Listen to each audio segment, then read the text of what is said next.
My favorite thing is from the very beginning, Lawrence was always like, I want to make a new classic. He was like, I want something that's nostalgic, that's fun, that's poppy, but something that feels like a throwback to the films we used to love. Yeah. That was always the reference point. And to be honest, I think his vision really hit it on the head, because I think that's it's how you would describe this movie to someone, right? Yeah, it reminds you of Friday, it reminds you of this, but you're also like, God, but it has this like absurdist humor that we haven't had in a long time too, and it's colorful, it's like, it just has all the things, and that was all Lawrence. I want to say he had like 100-something page director's book.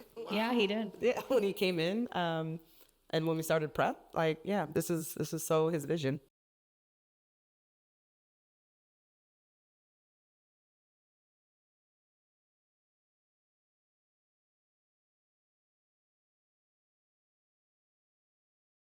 There was such magic between the two of them that felt so real.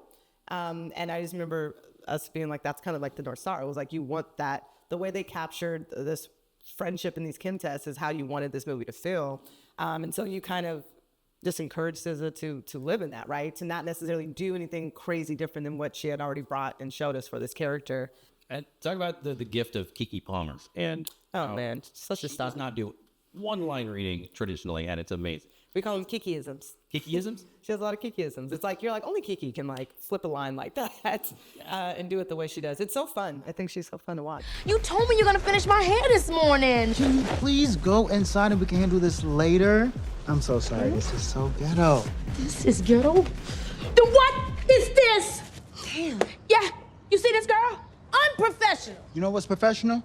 An updo. Wrap that in a ponytail and go. You ain't even dip the ends. If you don't go, I'm gonna tell Uche you broke the intercom.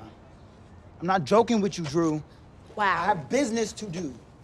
She would kind of play it as written, and then sometimes she would go off script, and then we'd be like, oh, we like that, do that again, But she always brought something fun, and her energy is just so great. She's so professional.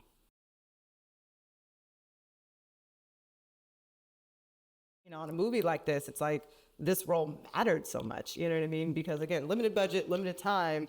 And so to have someone be able to come in and have these creative ideas and be able to like walk into an empty room and be like, I don't know, can it be a payday loan center? And she's like, yeah, we can put the desk here, we can do this.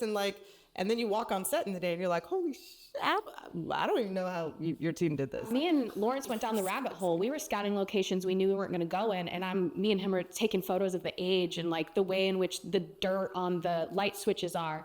Or there's like in the girl's apartment, there's a big fan over the TV, and I ripped that off from the apartment building scout. Like I saw it in someone else's house and I liked it. And me and him just went down the rabbit hole of like, if we can't do everything on location, how can we inject it into everything? And he played the game, and he cared.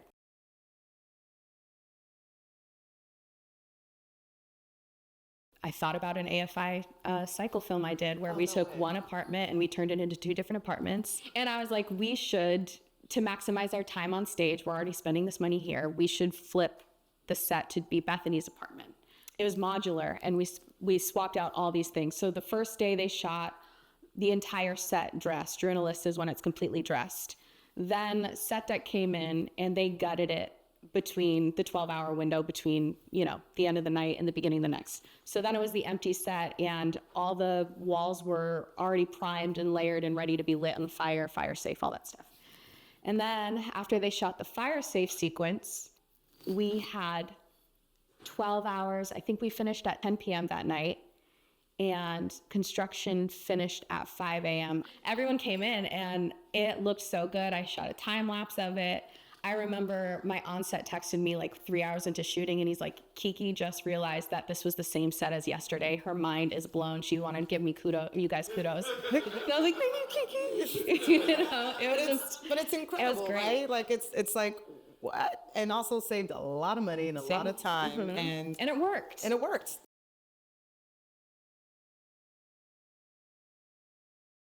The AFI was one of the best things to ever happen to me. And one of the reasons why is that I got to come here, and for 2.5 years, all I did was produce. And honestly, it was the validation I needed, because not only did I just get to focus on learning more about this skill set in this craft, but honestly, I discovered I was like, oh, I'm kind of pretty good at this thing. Like that's money's not wasted. It's great.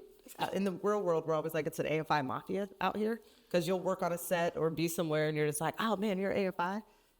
It's one of the things that me and Melina connected on. When we did the Insecure pilot, we were driving around scouting, just me and her, and we were talking about our backgrounds and getting to know each other. It's like during prep, and she was like, wait, you went to AFI? And I was like, yeah, I was a producer. I just graduated like 3 years ago. And she was like, I went to AFI. And I was like, yeah, I know. But I just remember thinking like, oh, all of a sudden it almost gave me a overwhelming like validation to her, because I think for her it was like, oh, I know your skill. Like, I know where you're coming in at this. You're not like, just like it's not just letters. It's like the experience that you have. Here. Yeah. It's almost like, oh, you've been hazed. I've been hazed. We know we've all been through. That's what we do. We haze. Yeah. But that, I don't know what it is. It's just like there is a certain, like, I can trust you a little bit more than I can trust someone I've never met, because we've gone through the same program, which means if you survived, then I think that you probably have what it takes. Yeah. For me, I think the thing that sets designers apart from AFI versus ones in the wild is you leave with marketable skills. And so today I 3D model all my designs, and that has gotten me through my career.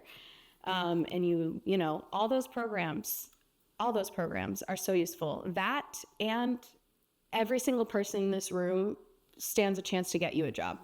Them, their friends, their network from film school, your teachers, that guy, us, everybody. And you can get so lost in feeling like AFI is a competition, or you can get frustrated within your team, or you can get overloaded with work. And all that work is cool, but none of it, including your thesis, is going to matter in 2 years. It just won't.